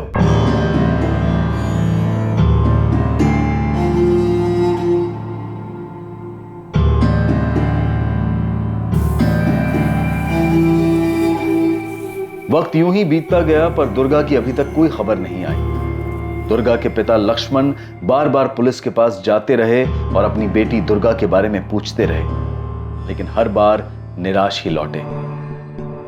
एक वक्त के बाद लक्ष्मण ने भी पुलिस स्टेशन आकर अपनी बेटी के बारे में पूछना छोड़ दिया। धीरे धीरे 10 साल की दुर्गा को सब भूल गए, यहां तक कि पुलिस भी। पुलिस के लिए दुर्गा का गायब होना एक अनसुलझा मिसिंग केस बनकर रह गया था। ये सभी को पता था कि दुर्गा गांव की ओर जाने वाले रास्ते पर गई थी, लेकिन उस रास्ते से वो कहां गायब हो गई इसका पता किसी को नहीं चल पा रहा था।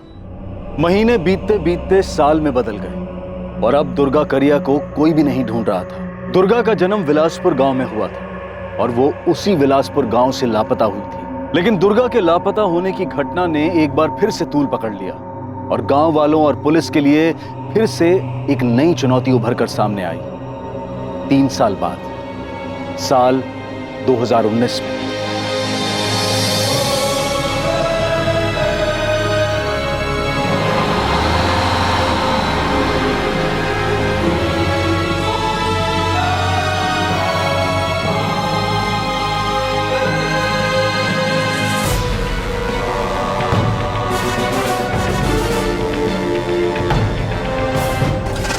भैया, बस निकल गई क्या? अभी 10 मिनट पहले निकली है बेटा, देर हो गई तुमको।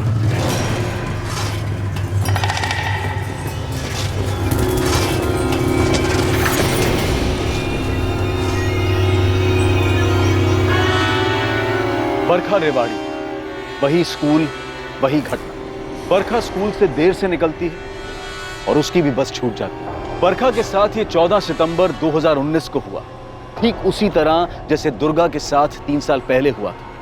और ये इस केस में इकलौता इत्तेफाक नहीं था।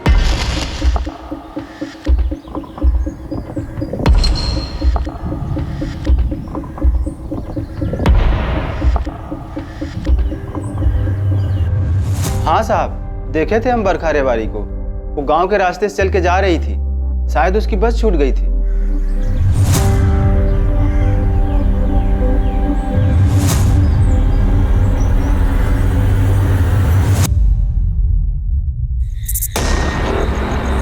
बरखा! बरखा! ओ बरखा! ओ बरखा! बस छूट गई थी इसलिए पैदल आ रही थी। पता नहीं क्या हुआ होगा, भटक गई होगी बेचारी। गांव में सब ढूंढ रहे हैं। ऐसे कहाँ चली गई होगी हमारी बेटी?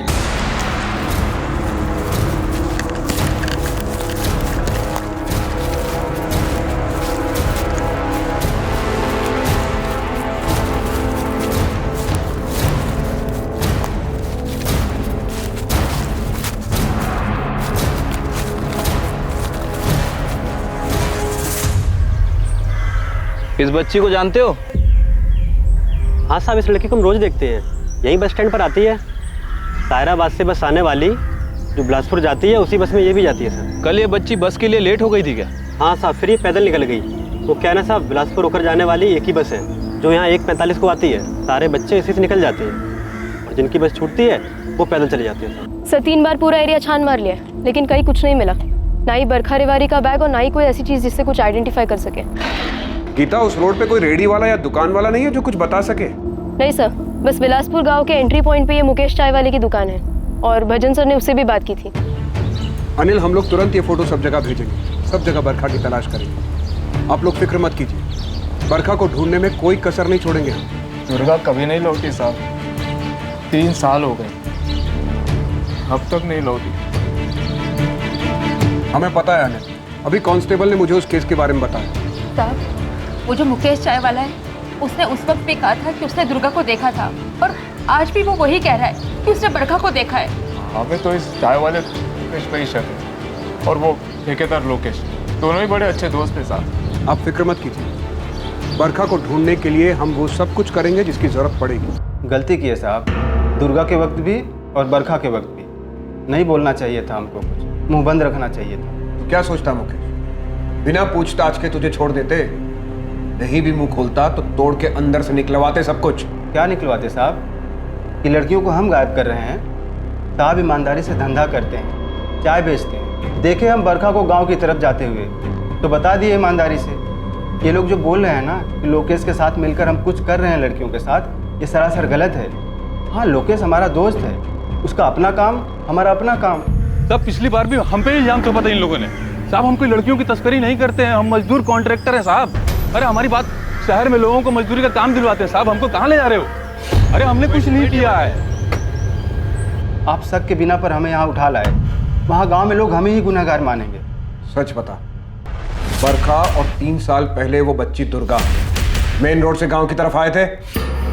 आए थे साहब, आए थे। हमारी दुकान वहीं पर है, इसलिए नज़र चली जाती है। उस दिन भी चली गई थी।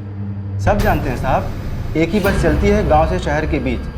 स्कूल के बच्चे बस छूट जाने पर अक्सर पैदल ही आते जाते हैं।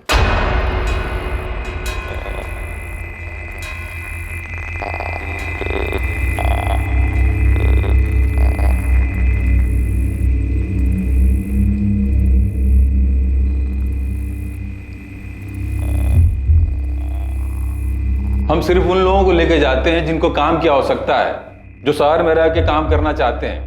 हम जबरदस्ती किसी को नहीं ले जाते हैं। कहाँ लेकर जाता है लोकेश? ये ले, इसमें उन सभी लोगों का नाम लिख जिन्हें तू गांव से बाहर लेकर जाता है, और ये भी लिख कि उन्हें क्या काम पे करवाता है और कहाँ पे करवाता है। अब सब अलग अलग है साहब। अब किसी को फैक्ट्री में लगा दिया, किसी को कंस्ट्रक्शन साइट में कंट्रैक्टर हैं। आपको यकीन नहीं आ रहा था जितना लोग इस सुपरवाइजर है ना, फोन करके पूछ लीजिए। इसलिए तो कह रहा हूँ कि सबका नाम लिख और सबका मोबाइल नंबर भी लिख। भूपेन, तुम्हें 3 साल पहले इस दुर्गा का कभी कोई सुराग मिला था? नहीं हरीश, कोई सुराग नहीं मिला। जिस लोकेश और मुकेश से तुम अभी सवाल पूछ रहे हो, इन दोनों से मैंने तब भी शक्ति से पूछा। देख लो, अगर तुम ये पता कर पाओ कि ये लोकेश शहर में लोगों से कहाँ काम करवाता है तो शायद तुम्हें कोई लीड मिल जाए। मुझे पूरा यकीन है उस वक्त तुम्हारा शक भी दुर्गा के पिता पर गया होगा। हाँ, शक तो था उस पर, लेकिन हमारे पास कोई ठोस सबूत नहीं थे उसके खिलाफ कि उसने खुद कुछ किया हो। पर ये निश्चित रूप से कोई जानने वाला ही था जो दुर्गा को उठा ले गया या उसके साथ कुछ गलत किया। इन दोनों केसेस में एक जैसे कई सारे इत्तेफाक हैं। सच कहूँ तो विलासपुर छोड़ने के बाद मुझे ऐसा लगा कि उस गांव के अंदर ही कुछ है। कुछ जैसे? एग्जैक्टली कुछ नहीं कह सकता, लेकिन कुछ काला जादू वगैरह मैं नहीं जानता। शायद वो लड़कियां खुद से ही भाग गई।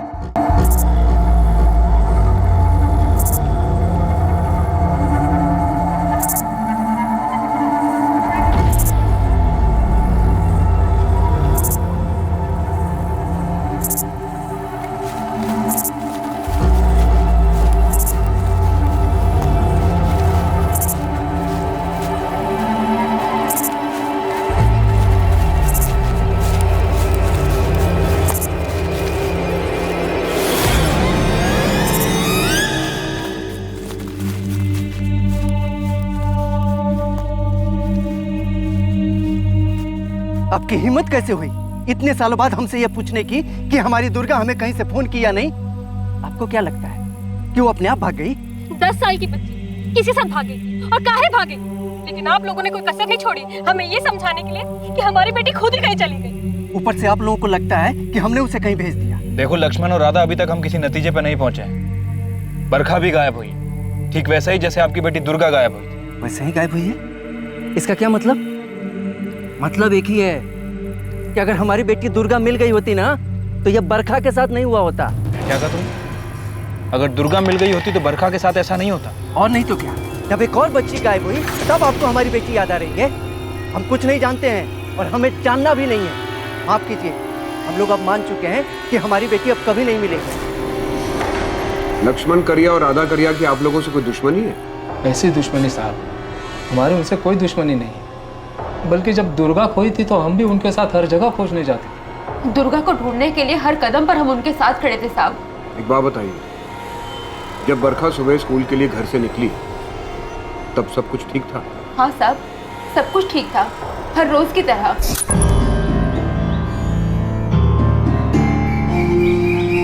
माँ, बाबा, हम निकल रहे हैं। हाँ।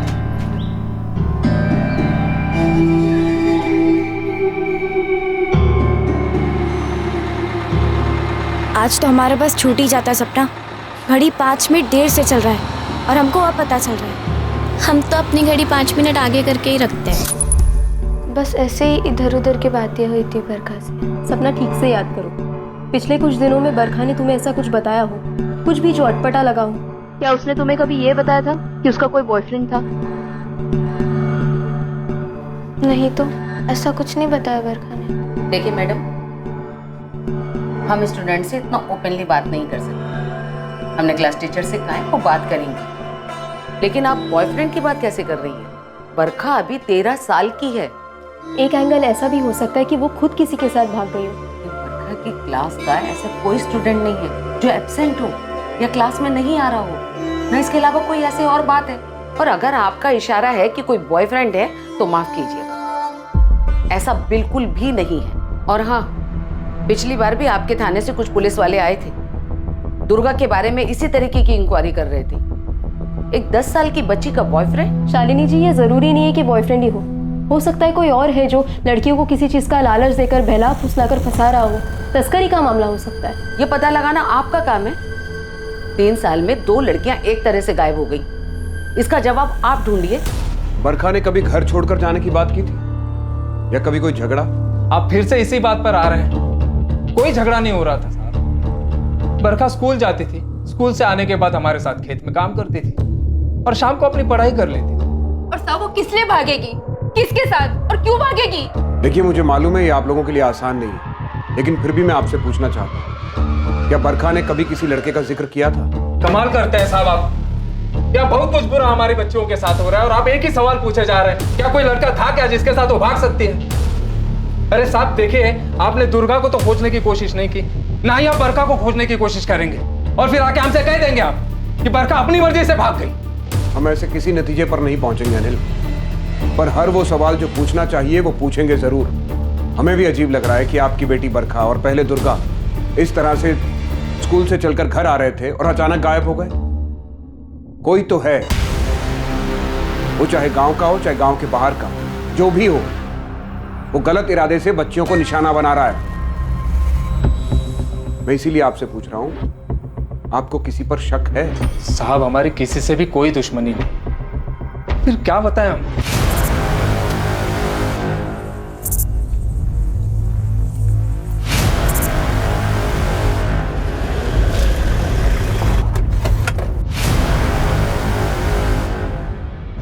सरपंच जी कहाँ मिलेंगे? पता नहीं इंस्पेक्टर साहब, इस गांव में किसका प्रकोप पड़ा है। प्रकोप का छोड़िए सरपंच जी, ये बताइए कि गांव में कोई ऐसा है जो इन लड़कियों को गायब करके इनके परिवार वालों के साथ दुश्मनी निकाल रहा हूँ? अगर ये पता होता कि कोई गांव का ही है तो घसीट कर आपके थाने में नहीं ला दिया होता। बरखा के माता पिता अनिल और उर्मिला रेवारी है, क्या इनका दुर्गा के माता पिता लक्ष्मण और राधा के साथ कोई दुश्मनी थी? इनकी बेटी भी तो ऐसी गायब हुई थी ना। काहे की दुश्मनी? दोनों मजदूर परिवार हैं, एक दूसरे पर ऐसा जुल्म थोड़े ही करेंगे। सरपंच जी, मैंने लक्ष्मण करिया से बात की थी, उसने कहा था कि अगर दुर्गा मिल गई होती तो बरखा के साथ ऐसा नहीं होता। उसके स्वभाव से मुझे ऐसा लग रहा था कि वो शायद किसी से बदला लेना चाहता। काहे का बदला? लक्ष्मण और उसकी पत्नी राधा दोनों तो बेटी दुर्गा के खोने के गम में टूट चुके हैं। ठीक है, फिलहाल इस गांव में हम सभी को संदिग्ध मान के चल रहे हैं। क्या आपकी नजरों में भी कोई संदिग्ध है? अगर हमें कुछ पता होता तो सामने से आकर के बताते, लेकिन ये लोकेश है ना, इसके ऊपर गांव वाले शक करते आए हैं। और आपसे पहले जो पुलिस वाले थे वो भूपेंद्र जी, वो तो कह के चले गए। लोकेश की छानबीन में उनको कुछ नहीं मिला।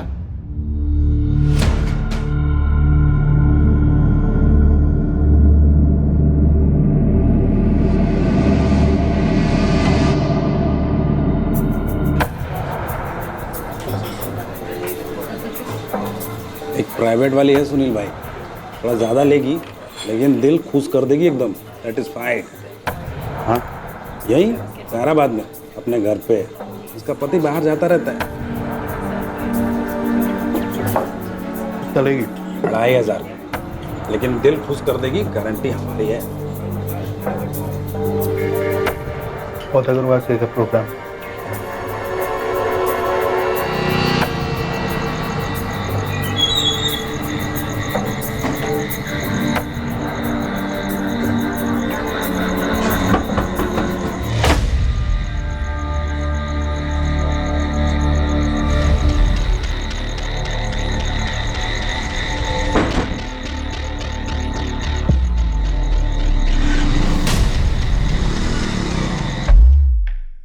ये गांव का एंट्री पॉइंट है और ये मुकेश चाय वाले की दुकान। लगभग 1.5 किलोमीटर तक इस सुनसान रास्ते पर ना कोई दुकान है ना ही कोई घर, दोनों तरफ बस झाड़ी। 1.5 किलोमीटर बाद एक किराने की दुकान है। दुर्गा और बरखा, इन दोनों केसेस में सिर्फ मुकेश चाय वाले ने ही उन्हें गांव की तरफ जाने वाले रास्ते पर मुड़ते हुए देखा था। पर जब मैंने किराने वाले से बात की तो उसने कहा कि उसने दोनों में से किसी को नहीं देखा।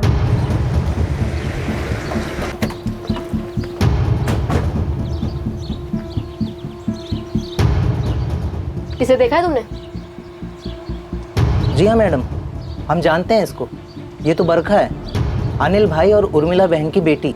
तुमने बरखा को 14 सितंबर को यहाँ से पैदल जाते हुए देखा था? जी नहीं मैडम, नहीं देखा। गांव वाले भी यही पूछ रहे थे। ये दुर्गा, इसे भी नहीं देखा था तुमने 3 साल पहले?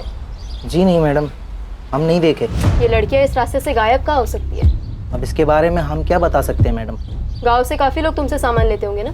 जी मैडम, लेते हैं। उधारी देते हो? जी हाँ। पूरा नाम क्या बताया? अमित जुगल। अच्छा, तो ये दोनों लड़कियां बरखा और दुर्गा भी तुम्हें अच्छे से जानती होंगी? चॉकलेट या फिर कोई और खाने की चीज़ लेने के लिए आती होंगी यहाँ? जी हाँ बिल्कुल, हमारी दुकान पे सभी लोग आते हैं। जिस तरह वो हमको जानते हैं वैसे ही हम भी उनको जानते हैं।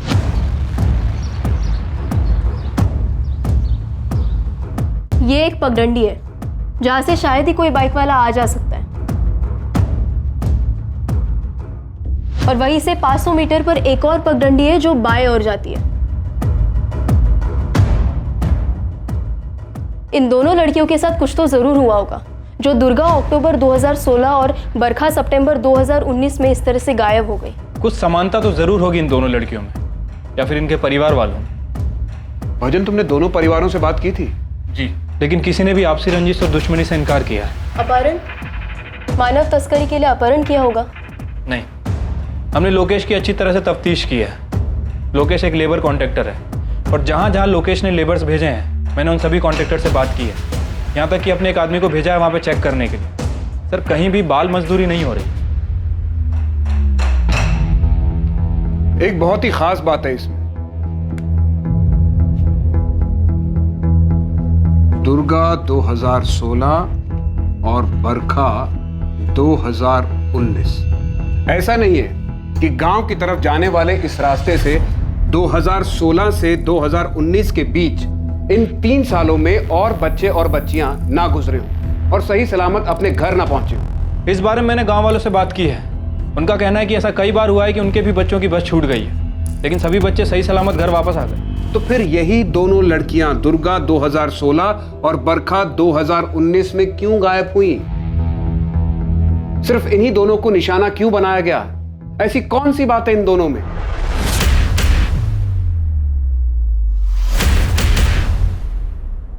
कुछ तो है जो इन दोनों लड़कियों से जुड़ा है। इनके परिवार, इनके माता पिता। सर, मैं दावे के साथ कह सकती हूँ कि कोई है जिसने और भी लड़कियों के साथ अपनी किस्मत आजमाई होगी। तुम्हारा मतलब है सेक्सुअल असॉल्ट? हाँ, बेहतर जिंदगी या और पैसों का लालच देकर किसी ने उन्हें गंदी नीयत से फंसाया होगा। सर, ये लड़कियां बहुत ही गरीब परिवार से, गांव के सरपंच और उसके बेटे सुनील के अलावा किसी के पास स्मार्टफोन्स तक नहीं है।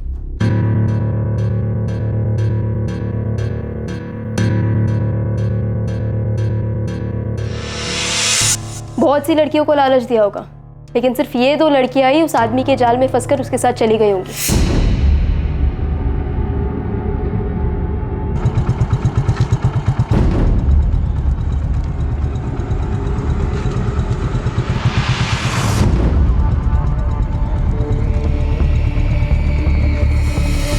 गीता, तुम्हें स्कूल के आसपास ऐसा कोई मिला जो लड़कियों पर नजर रख रहा हो, उन्हें अपना शिकार बनाने की फिराक में हो? स्कूल के आसपास तो ऐसा कोई नजर नहीं आया। हो सकता है गांव का कोई हो जो इन लड़कियों को फंसाने के लिए किसी बाहर वाले की मदद कर रहा हो। अरे बढ़िया पैसा मिलेगा और साथ में रहना खाना पीना सब एकदम ठाट से होगा। अरे नहीं नहीं नहीं, अरे तुम बात तो सुनो, हमारे गांव में नहीं, हमारे गांव के बाहर। अरे सायराबाद में नहीं तो कहीं बाहर इंतजाम करा देंगे। गीता, तुम ज्यादा सोच रही हो। इस बात में बहुत सारे इत्तेफाक हैं। ये दुर्गा और बरखा उस दिन भी वैसे ही स्कूल गई थी जैसे कि हमेशा जाती थी। थोड़े समय के लिए मान लेते हैं कि इन दोनों बच्चियों को किसी ने लालच दिया, तो फिर ये दोनों बच्चियां ठीक उसी दिन क्यों गायब हुई जिस दिन इनकी बस छूट गई? और इनकी बस तो गलती से छूटी थी क्योंकि स्कूल में देर हो गई थी। सर, वहां कोई प्लानिंग नहीं थी। मैंने गोले वाले से भी बात की थी। हाँ साहब, इस लड़की को हम रोज देखते हैं, यही बस स्टैंड पर आती है। कल ये बच्ची बस के लिए लेट हो गई थी क्या? हाँ साहब, फिर ये पैदल निकल गई। अगर किसी को घर से भागना होता है तो वो घर से प्लानिंग करके निकलता है। ऐसा नहीं कि जिस दिन बस छूट जाती है सोचा चलो उसी दिन चले जाते हैं। सर, ये बात कुछ बैठ नहीं रही है। फिर हो क्या रहा है इस मामले में? सिर्फ यही 2 लड़कियां क्यों?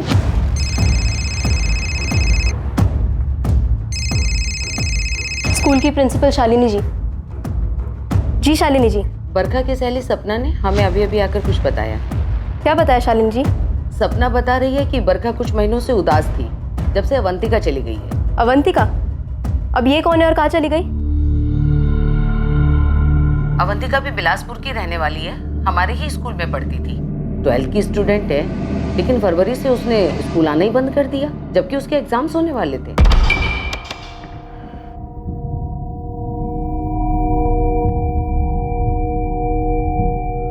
अवंतिका चोरी? लेकिन वो गई कहाँ? हमें सिर्फ इतना मालूम है कि उसने पढ़ाई छोड़ दी। अवंतिका चूरी लता चूरी और विनायक चूरी की बेटी थी।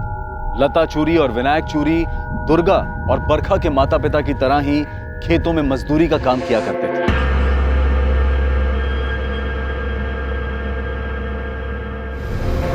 कहां थी अवंतिका चूरी और ऐसी क्या बात थी जो अवंतिका के दूर जाने के बाद बरखा उदास रहने लगी? बरखा और अवंतिका खास दोस्त थे। बरखा इसीलिए थोड़ी उदास रहती थी क्योंकि अवंतिका उसे बिना कुछ बताए चली गई थी। बरखा, बरखा जल्दी कर, स्कूल की बस निकल जाएगी। ए बरखा, जल्दी आ बेटा। आ रहे हैं। क्या है? जल्दी करना यार, इतना धीरे करेगी तो बस नहीं निकल जाएगी। चल चल, बैग तो लेने देती प्लीज, तू जल्दी कर।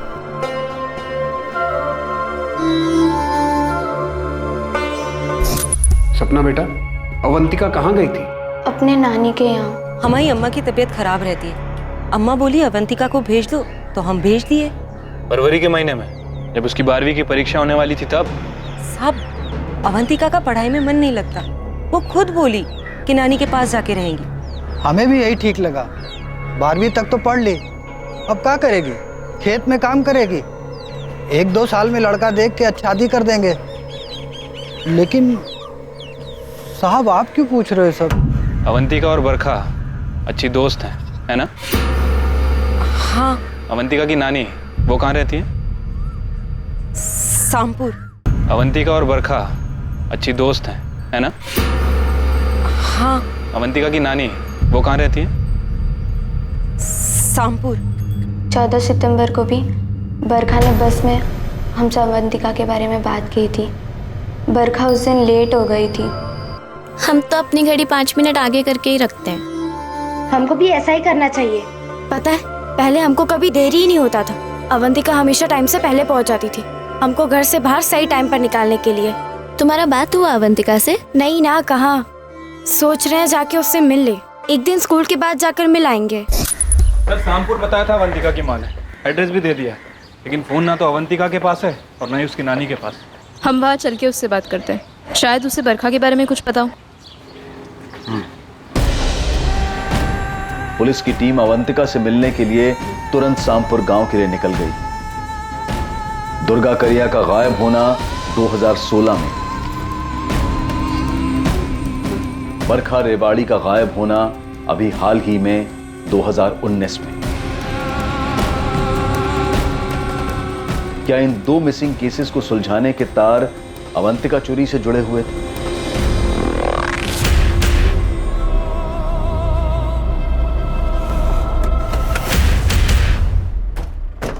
पुष्पा देवी जी। हाँ, आप विलासपुर में रह रही लता चूरी की माँ है ना? अवंतिका चूरी की नानी। जी, क्यों? आप ये क्यों पूछ रही हैं? अवंतिका चूरी कहाँ है अभी? वो तो यहाँ नहीं है। यहाँ कब आई वो? लता ने हमें बताया था कि फरवरी महीने से आपकी तबीयत कुछ ठीक नहीं रहती थी, इसीलिए उन्होंने अवंतिका को आपके पास आपके देखभाल के लिए भेजा था। नहीं। मतलब अवंतिका यहाँ पे आई नहीं? नहीं, और हमारी तबीयत तो बिल्कुल ठीक है। लता ने और विनायक ने अवंतिका को यहाँ नहीं भेजा, और अगर भेजा भी होता तो वो इतने महीने से यहाँ रहती। हमने अवंतिका बिटिया के बारे में लता से पूछा था और उसने कहा कि वो सायराबाद में किसी कॉलेज में पढ़ रही है। तो तू क्या करने वाली है अवंतिका? भाग जाएगी क्या? इस बारे में कुछ नहीं सोचा है बरखा। अगर भागने वाली है तो तू जाएगी कहाँ? हम इस बारे में अभी कुछ भी नहीं सोचा है बरखा। ऐसा बिल्कुल नहीं हो सकता कि अवंतिका अपने 12th के एग्जाम्स देना नहीं चाहती थी। वो भला ऐसा क्यों करेगी? वो बहुत अच्छी स्टूडेंट है। 10th स्टैंडर्ड में 80% से ज्यादा मार्क्स लेकर आई थी। हमें तो विश्वास ही नहीं हो रहा कि उसके माता पिता ऐसा कहेंगे कि अवंतिका का पढ़ने में मन नहीं था। देखिए, हम उनसे ज्यादा पूछताछ नहीं कर सकते, ये उनका व्यक्तिगत मामला है, क्योंकि हमसे बोला गया था कि वो अपनी बीमार नानी के पास गई है। आप कह रहे हैं कि वो वहाँ नहीं है। ये बड़ा अजीब लग रहा है। आखिर अवंतिका है कहाँ? ठीक है शालिनी जी, हम अवंतिका के पेरेंट्स से पूछताछ करते हैं, ये जानने के लिए कि अवंतिका है कहाँ। इस विनायक चोरी और लता चोरी को कस्टडी में लेकर पूछताछ करते हैं। तो बहुत ज्यादा चांसेस है कि अवंतिका भी मिसिंग हो। सर, मुझे लग रहा है कि अवंतिका और बरखा का मिसिंग होना, ये दोनों घटनाएं एक दूसरे से जुड़ी हो सकती हैं और ये दुर्गा के लापता होने से भी जुड़ा होगा। पुलिस को हम सब सच सच बता देंगे। सच? अरे, पर क्या वो हमारी बात का विश्वास करेंगे?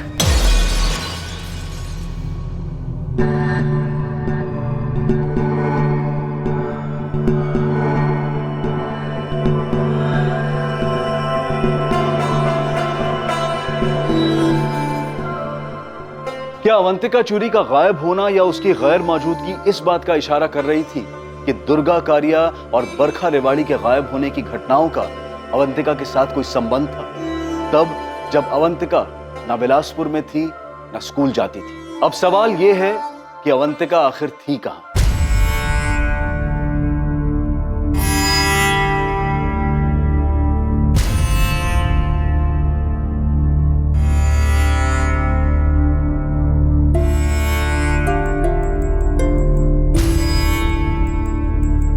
तुम बहुत खूबसूरत लग रही हो अवंतिका, बहुत खूबसूरत।